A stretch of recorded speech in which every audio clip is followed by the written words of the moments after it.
I am Pam Spees. I'm a staff attorney at the Center for Constitutional Rights, and I'm here with Frank Mugisha, who is the executive director of Sexual Minorities Uganda, which is an umbrella organization representing the interests of a number of organizations in Uganda working on different aspects of LGBT rights. And we are privileged to represent Sexual Minorities Uganda in a case that they brought here in the United States against a man named Scott Lively for his role in the escalating persecution of the LGBT community in Uganda. And Frank is visiting with us in, it's August, what is today, August 29th? Yes. 2017, and we are here in New York, and Frank is visiting us fresh on the heels of some pretty tumultuous events in Uganda. So we thought we'd get an update from Frank and a report from Uganda in terms of what's going on. So to set the stage, the Ugandan LGBT community has been celebrating Pride for how long now? Thank you so much, and I'm happy to be here. We've been celebrating Pride since 2012. That is now 5 years. Yeah. And how has that gone for the community over the years? In terms of the community coming into Pride, like attending Pride, it has been, the numbers have been increasing. 2012 we had less people. 2013 we had more. 2014 we had a lot more. And 2016 the number was almost 5 times bigger compared to the first Pride. Yeah. So in terms of the community, the LGBT community in Uganda, wanting to get involved in Pride, it has been, increasing. Yeah. And what happened? And we know last year that there was a pretty serious development during the Pride celebrations. Can you talk to us about that, about what happened, and then bring us up to date with what's happened this year? Well, yes, thank you. Maybe to take you back, in 2012, when we had the very first Pride, it was raided by the police, and the police accused us of having a gay wedding. Of course, we are very much aware of our constitution. We can't have a gay wedding in Uganda. And so after it was raided and then we were detained at the police station for a few minutes, it was discovered there was no wedding that was taking place. So it was disrupted, but fortunately that was the last event and it was at the end. And then 2013 we held the Pride very well. 2014 it was very well, and 2015 same thing happened. But in 2016 we were in the process of the Pride. We went the Pride week, and we had already gone on with 2 events already that had happened. The opening event had happened, and another smaller event had happened. And then also we had an event in the evening that had already taken place. So the event that we were having was the Mr. and Miss Pride, because every year we crown Mr. and Miss Pride. And this event was raided by the police, where we were, arrested. I was arrested. And so were some of my colleagues who were arrested. We were detained for a few hours, and we were released again. We were released out of custody, police custody, and there were no charges against any of us. And this year, because of what we had gone through throughout the past years, so we tried so hard in 2017 to make sure that Pride happens successfully without anything interrupting. So we held a meeting with our Minister of Ethics and Integrity, who is our government official, and he's one of the people who are very, very anti-gay and who have stopped majority of our events from taking place. So in the meeting we tried to explain what Pride means and why we want Pride, and also to show him, that it's nothing apart from any ordinary event that any Ugandans could organize. He seemed to understand, but still he totally refused to allow us to go on. He's not supposed to give us permission, but this was a courtesy, to try and make sure that Pride is held safely without anyone interrupting it. So after meeting with him, we went ahead with arrangements. We informed the police, because that is what we were supposed to do, inform the police about Pride, and we were not supposed to ask for permission under the law. So the day of the opening, again, the minister sent us information that he's aware of all the events, and he knows the venue because he told us the venue where all the events are taking place, and he said he has asked the police to round off all the events and stop anyone from attending those events. So we tried to again enter negotiations with him and explain, but he couldn't listen. And then we tried to get the police. The police dodged us around. They were very they dodged us around. They couldn't meet with us. And so the venue owners called and said they have to cancel our events. So when the venue owners cancelled, we were also forced into cancelling. We would have rescheduled and gotten alternative venues, but then we thought about the safety and security of the LGBT community, because last year during the raid, the police raid, one of our members hurt himself. He jumped from the 4th floor of the building and broke his back, and he was in hospital for several months. In fact, doctors said he may not walk, but fortunately he received a very successful surgery and he's able to walk.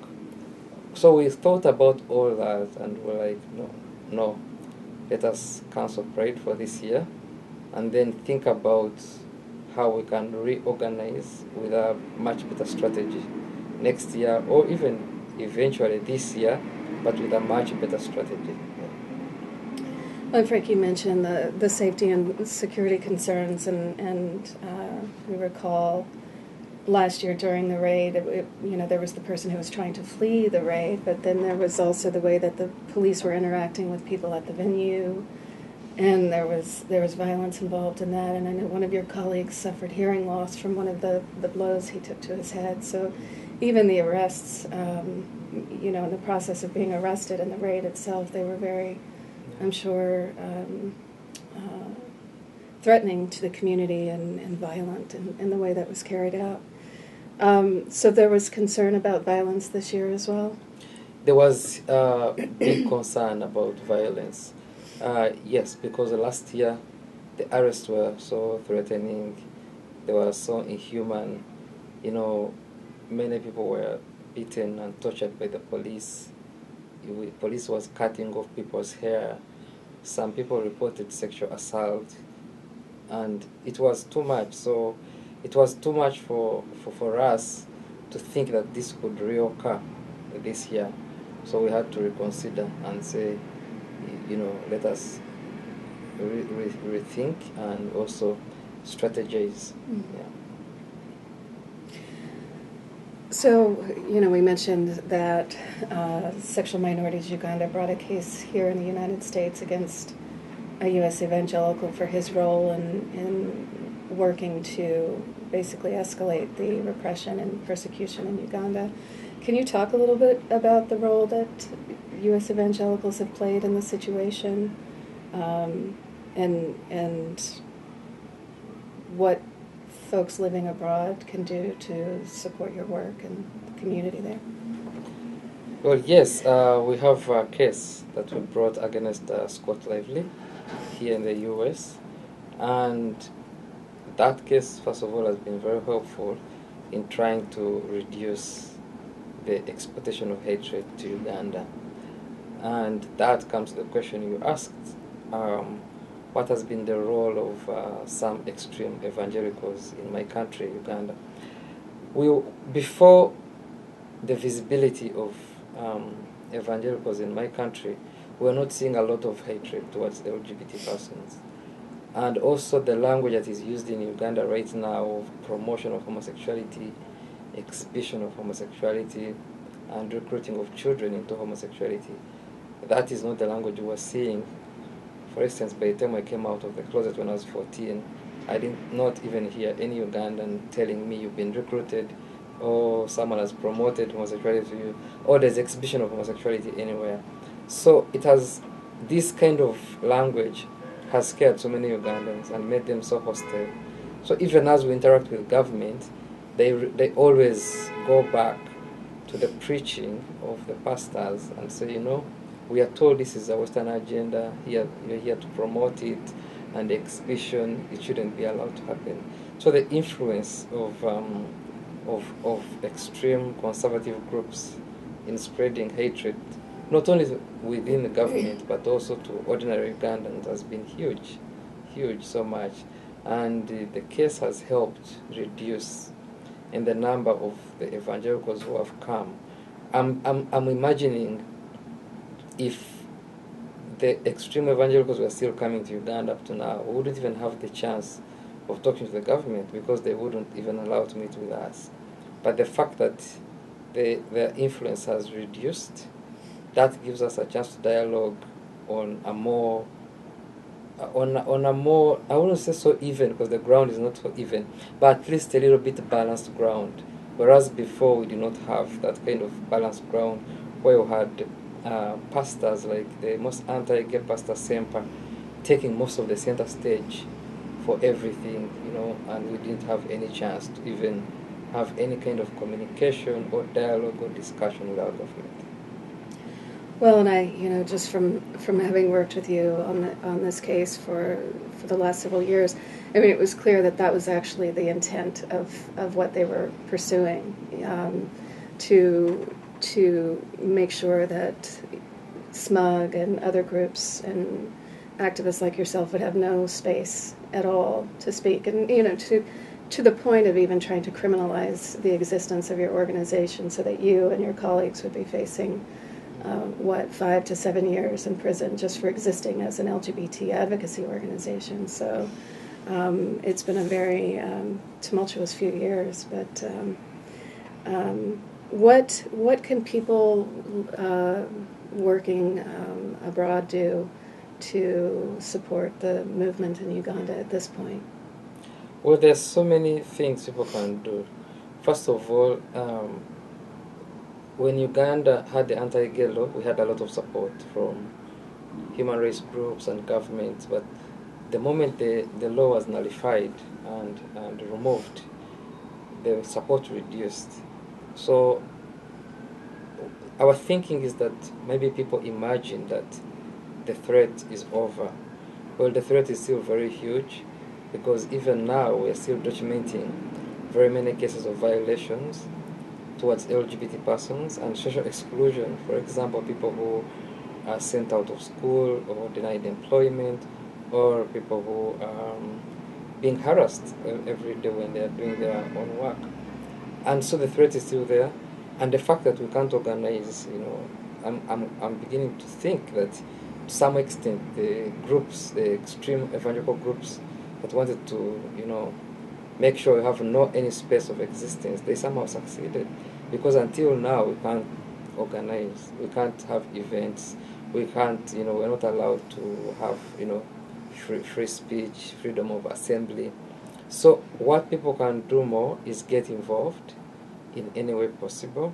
And one thing is get in touch directly with us on the ground, because things keep changing in Uganda, and we cannot like have one strategy and say let's go with that, because things keep changing.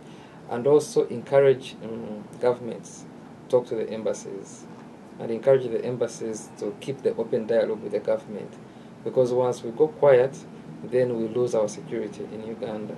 So the embassies have to keep talking to our governments. And also, when governments are talking about human rights abuses, like in Uganda, they should always include LGBT rights. But now that we're seeing that even the United States here things are changing, I think we need more solidarity from LGBT persons and human rights groups here, to come and support in any way they can, get in touch with our partners here, get in touch with us, and see how we can find a way of working together. And how do people find more information? What's your website and Twitter handle? So you can find us on sexualminoritiesusuganda.com. That is sexualminoritiesusuganda.com. And then follow me on Twitter at Frank Mugisha or at SMUG 2004. And for more information about the developments in SMUG's case against Scott Lively, you can visit ccrjustice.org, and we'll keep updating the case there.